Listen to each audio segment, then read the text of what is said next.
nous avons, pardon de le dire comme ça, mais c'est une réalité, un nombre très important de vaccins désormais sur la planète pour nous sortir de cette situation. 6, 7, 8, 9, 10, 12, et on va encore en avoir.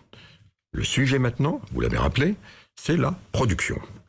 Et cette production, évidemment, c'est tout à fait inédit. Vous avez rappelé le terme de guerre. Je prends plutôt, moi, le terme d'économie de guerre, parce que je vois que la mobilisation nécessaire pour faire en sorte que les vaccins arrivent en temps et heure, c'est vrai que ça me rappelle un peu ce qui a dû être fait dans des moments sombres de notre histoire, où chacun devait se mobiliser, et c'est mon rôle. Mais du coup, à ce stade, on est encore obligé de confiner, fermer certains territoires. Alors, du coup, à ce stade, effectivement, en Italie, je rappelle qu'en Italie, il y avait encore, c'est pas le cas chez nous, il y avait encore les restaurants qui étaient ouverts, il y avait encore les bars qui étaient ouverts. Je le dis, j'étais à Rome, et c'est vrai que ça faisait du bien de voir la semaine dernière les restaurants et les bars ouverts. Le Premier ministre a décidé, pour 3 semaines, de les fermer désormais, comme chez nous. Et voyez-vous, par rapport à l'année dernière, on n'avait pas de perspective.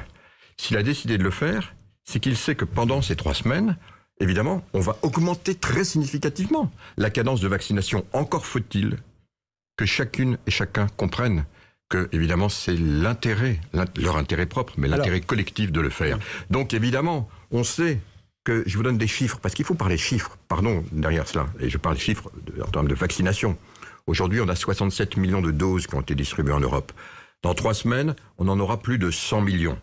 Et voyez-vous, 14 millions de doses distribuées au mois de janvier, 28 millions distribués au mois de février, 60 millions à peu près distribués en mars.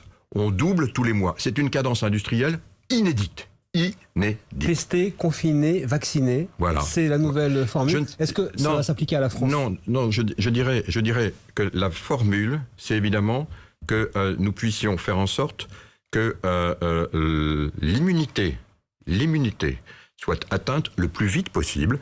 Souvenez-vous, nous avons dit que l'objectif, c'est de l'atteindre avant la fin de cet été. C'est mon objectif, moi, en tant que commissaire désormais chargé de cette task force, que de fournir les vaccins pour que les États membres puissent avoir les dispositions. J'espère pour moi que ce sera peut-être même un peu avant. En tout cas, pour moi, c'est vraiment l'objectif. Donc voyez-vous, j'ai entendu que aux États-Unis, on cite, disons, je crois, le 4 juillet. Voilà, nous, on a toujours 4 ou 6 à 6 semaines de retard par rapport aux États-Unis parce qu'on a démarré 4 semaines de retard par rapport aux États-Unis.